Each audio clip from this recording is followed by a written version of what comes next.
Isabel Cuadros, en Cali, Colombia, nos está acompañando, médica psiquiatra. Lo que es evidente, Isabel, es que hay una indignación muy fuerte en los colombianos y se percibe en las redes sociales, lo que veíamos anteriormente en ese informe, de la forma como tuvo que ser sacado este supuesto asesino, demuestra que hay un dolor muy fuerte en la sociedad. Para usted, esta reacción, ¿qué representa en este momento, teniendo en cuenta que este es un país donde aparentemente 21 niños, 21 menores de edad, diariamente son agredidos sexualmente? Sí, a mí me parece y estoy completamente de acuerdo con el doctor Bernat en su opinión. Nosotros los colombianos somos bastante proclives a irrespetar el Estado de Derecho y yo creo que indudablemente así sea una persona que haya asesinado a una niña y que haya victimizado sexualmente a la niña, hay que juzgarlo. De manera que, por lo demás, las acciones de violencia no nos van a devolver a la niña que ya está muerta. Nosotros los colombianos tenemos que hacer un esfuerzo por pensar que hay 19.181 casos que llegan a medicina legal y por lo tanto llegan a la Fiscalía de niños víctimas de abuso sexual, y muchas veces este abuso sexual que es cotidiano, que pasa en las familias, que producen una realmente reacción, que las personas no pueden creer que un familiar o un amigo haya hecho una victimización sexual, pues también son importantes. Entonces yo creo que nosotros debemos respetar el Estado de Derecho. Sabemos que pues casi toda la evidencia que nos han dado a conocer los medios lo incriminan. Pareciera que actuó con una premeditación importante, que es la que uno observa en los pedófilos que se obsesionan con un niño. Parece que había ido varias veces a buscar a la niña. Pero yo también le hago al país un llamado de que respetemos el Estado de Derecho. Es decir, esas acciones violentas que parecen casi linchamientos, tanto en las redes sociales como físicas, pues no nos van a devolver un niño muerto, ni van a hacer realmente ninguna diferencia en lo que pasa con los 19.000 que todos los años son victimizados. De manera que indudablemente completamente de acuerdo con el doctor Isabel, Bernat. pero ¿usted no cree que más allá de un irrespeto al Estado Social de Derecho es una indignación porque algo no está funcionando bien? Me refiero específicamente que existe un miedo completamente creíble y sustentado de que eventualmente los responsables de ese tipo de delitos no están siendo procesados ante la justicia y que por lo tanto no están funcionando esas leyes, por más severas que sean. ¿No cree usted que más bien es un síntoma de eso? Pues es que muchas veces nosotros tratamos de buscar culpables en determinado tipo de situación, pero este tipo de pedófilos que realmente son psicopáticos existen en todas partes del mundo. Yo tengo confianza en que la Fiscalía General de la Nación, en que vamos a tener una muy buena investigación. Este es un caso, y me excusan lo que voy a decir, relativamente fácil de investigar porque dejó muchos rastros, porque hay videos, porque tenemos pruebas en el cuerpo de la niña, que es una situación un poquito distinta de cuando estamos hablando del incesto, que es muchísimo más difícil de probar y que pues estamos avanzando en eso. De manera que yo creo que el país debe tener confianza en sus instituciones. No podemos volver realmente a unos tiempos donde no se había desarrollado el Estado de Derecho y que la gente tenga que ser vencida en juicio. Todos estamos indignados, pero como le digo, la rabia, y yo llamaría a todas las personas que hagan acciones constructivas. Lo que tenemos que hacer más bien es preparar a la comunidad. La estadística a nivel mundial es que 1 de cada 4 niñas al llegar a la vida adulta va a haber sido víctima de abuso sexual, y 1 de cada 6 niños. Entonces ustedes entienden que esto es un problema mucho más allá de lo que pasó con la niña Zamboní. Nosotros tenemos que ser conscientes de generar comunidades protectoras para los niños. Los niños no están seguros en la calle. Nosotros tenemos que saber quién tiene acceso a nuestros niños, a nuestros hijos, a los sobrinos, a los alumnos, porque ahí es donde está una solución constructiva del problema. Llamar, y me parece que hay un poquito realmente de precipitud al decir que tenemos que poner pena de muerte, eso no lo permite la Constitución, pero por el otro lado tampoco van a seguir una serie de maniobras o de, digamos, de manifestaciones un poquito, yo lo diría como desde las vísceras, desde la rabia, y yo creo que es mejor que tengamos unas respuestas racionales. y que hagamos una política pública muchísimo más integral, que es hacia donde se están dirigiendo las autoridades. Hacer proyectos en los cuales se integre la investigación criminal, haya una muy buena, eso sí es tremendamente importante, que seamos muy hábiles en esa investigación criminal para que el caso no se vaya a caer. Pero yo creo que nosotros no podemos romper el Estado de Derecho y pensar que porque estamos furiosos cualquier cosa es lícita. A nosotros nos duelen todos los niños, no solamente esta. La semana pasada murió una niña en el hospital de Suba y no sé si porque fueron sus propios padres que la mataron, no ha generado este nivel de indignación. Entonces yo sí creo que nosotros tenemos que ver el macro de la situación, de que este es un país que efectivamente, y así lo hemos dicho por más de 30 años, está en emergencia con relación a la situación de los niños y las niñas. Tenemos suicidios de niños, tenemos delitos de violencia interpersonal, tenemos homicidio de niños. Entonces yo quisiera que la indignación fuera mucho más con relación a lo que debemos y es nuestra obligación moral proteger a los niños y las niñas. Los niños, Isabel, las niñas, un momento, quiero preguntarle algo más sagrado de cualquier país. Qué pena interrumpirla, pero es que hay un punto muy importante de lo que usted acaba de decir que me parece que requiere que le demos relevancia en este momento del programa. Usted como psiquiatra, ¿qué le podría decir a un televidente del perfil ante el cual se puede llegar a alarmar una persona o una familia para que no termine siendo víctima de lo que le sucedió a la pequeña Juliana? En este momento hay una gran preocupación en muchos sectores porque todos sienten que de alguna manera estamos en peligro o están en peligro, porque es un hecho que no solamente le ha pasado a esta menor, pasa con 21 niños al día, como lo dicen algunas estadísticas. Sí, sin ninguna duda. Me gusta mucho la pregunta. Mire, nosotros sí podemos hacer cosas. La Asociación Afecto hace cursos periódicamente para enseñarle a los padres de familia algunas conductas que pueden disminuir el riesgo. Y fíjese que digo disminuir el riesgo. Es muy importante que nosotros tengamos cuidado de quién tiene acceso a los niños, que pidamos un certificado judicial de la persona que va a cuidar a los niños, que no estén solos sin un adulto responsable, por ejemplo, ir al parque sin un adulto responsable, porque muy dolorosamente los pedófilos saben eso, es decir, las personas que buscan niños desprotegidos, vulnerables, saben que el niño que no tiene un adulto responsable que lo está protegiendo es mucho más peligroso. Nosotros tenemos que hacer indudablemente códigos de conducta en la escuela, códigos de conducta en el hospital. Los niños y las niñas nunca deben estar a solas con un adulto que no es realmente totalmente confiable. Si usted tiene 2 adultos y un niño, siempre va a tener un testigo del crimen, por lo tanto podemos disminuirlo. Pero yo sí quiero hacerle un énfasis en que estos pedófilos se obsesionan con determinado niño, que parece ser el caso. Entonces uno tiene que estar alerta. Nosotros no creemos que el castigo físico es bueno. Uno se pregunta por qué la niña no reportó que alguien le estaba ofreciendo dinero para subirse al carro. Estas cosas muchas veces es porque no estamos suficientemente alertas. Tenemos que decirle a los niños que no todos los adultos son confiables, que su cuerpo es sagrado, que tienen que contarnos cualquier situación que les parece sospechosa.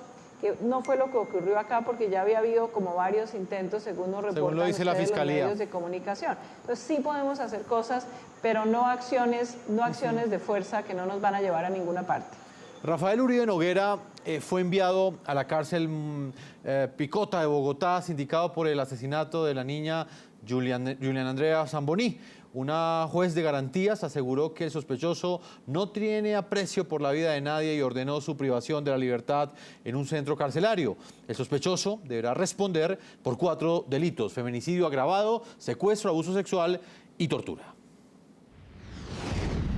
En una audiencia que se prolongó hasta las 4 de la mañana, Rafael Uribe Noguera fue señalado por la Fiscalía de abusar sexualmente, torturar y asesinar a Juliana Zamboní, de 7 años. Según la Fiscalía, 2 niños y un adulto entregaron testimonios claves en el proceso.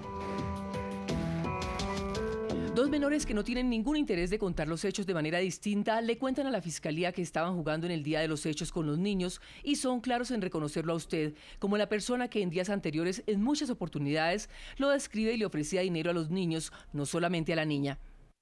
La Fiscalía aseguró que la escena del crimen fue adulterada. La escena fue limpiada al parecer con ese aceite para evitar que se encontraran evidencias en su cuerpo y por tortura.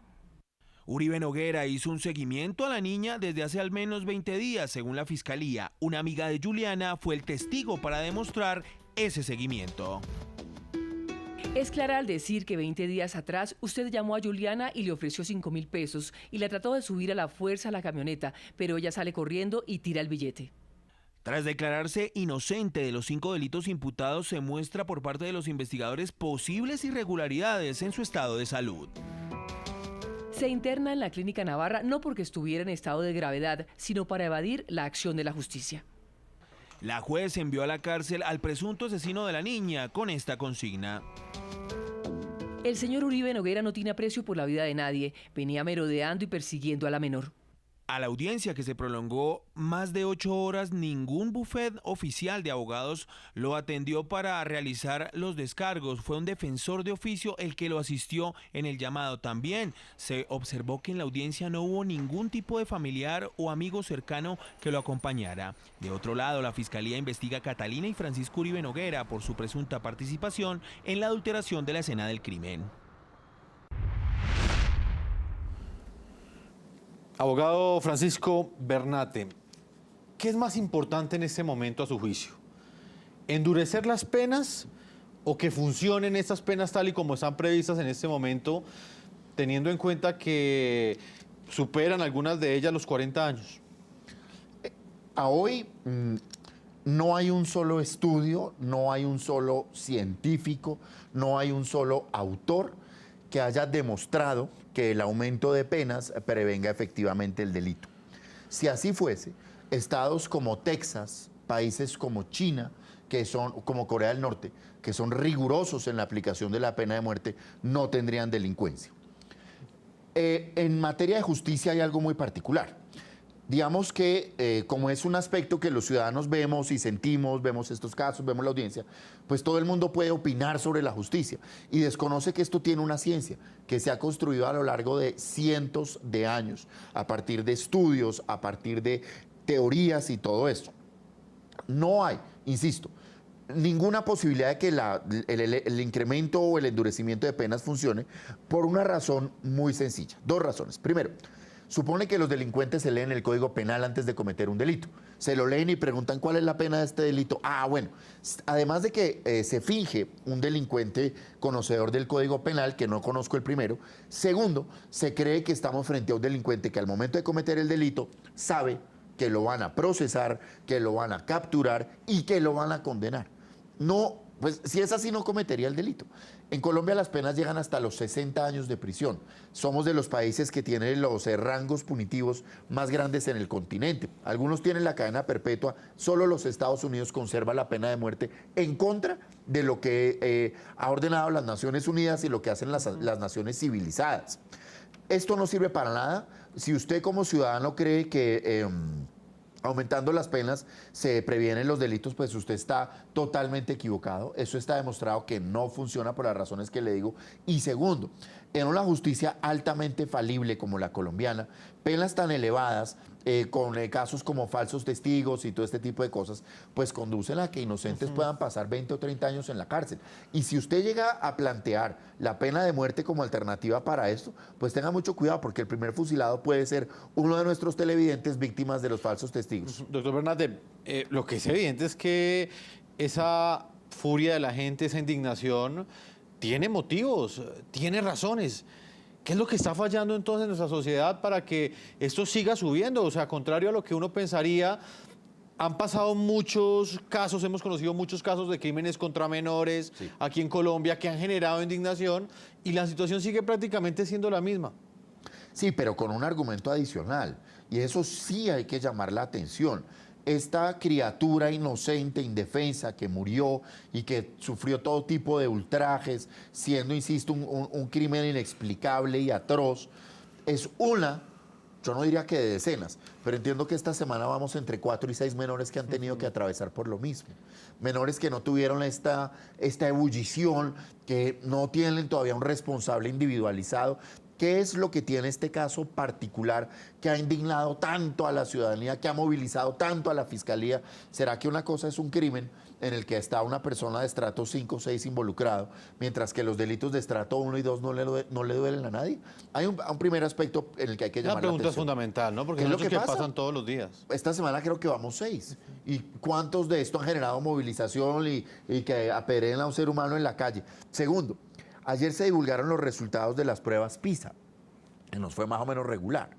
Y eso lo que dice es que en Colombia la gente no lee. La gente prefiere meterse a Facebook, insultar por Facebook, chismosear por Instagram, que sentar y leerse un libro. Y leerse un libro nos proporciona cultura y la cultura nos proporciona humanidad. Una persona que es lectora, que lee literatura, es capaz de entender a los demás como sus semejantes. Al ser un país que no lee, al ser un país que tiene este déficit de humanismo, pues vemos cómo en las redes sociales seres humanos que tienen una vida normal, que de 7 a 5 están en un cajero, están en una oficina trabajando, se sientan y salen a decir que este es un animal, que no tiene derechos, que hay que acabarlo, que cómo es posible que tenga un abogado, que cómo es posible que esté respirando, que si el Estado ahora tiene que darle comida y pagar por el agua con el que se baña. Esa es una crisis de humanismo profunda en Colombia. Hay una crisis de humanismo profunda en Colombia que entiende que tenemos que resolver los problemas a lo salvaje y a lo bestia. Brevemente, ¿qué le responde al televidente que en este momento se preguntará, pero por qué no preocuparse más por la víctima que por el victimario? No, nos preocupamos por los dos. Nos preocupamos por los dos, pero mientras la víctima es precisamente sufre por cuenta de un desadaptado, un desviado que le causa un daño, pues el victimario no puede sufrir el mismo daño por cuenta del Estado.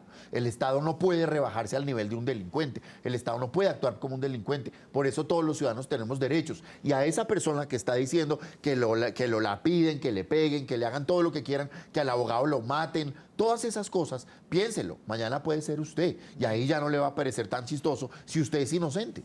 Vamos a hacer una primera pausa a comerciales, una polémica bastante interesante la que estamos planteando el día de hoy aquí en el programa La Noche, porque la indignación es profunda y no solamente se ha visto en las manifestaciones, en las calles, sino a través de Internet. El dolor que le ha causado a los ciudadanos en Colombia este atroz crimen que cometieron contra una niña de tan solo 7 años, Juliana. Vamos a hacer una primera pausa y ya regresamos a la segunda parte de este programa La Noche.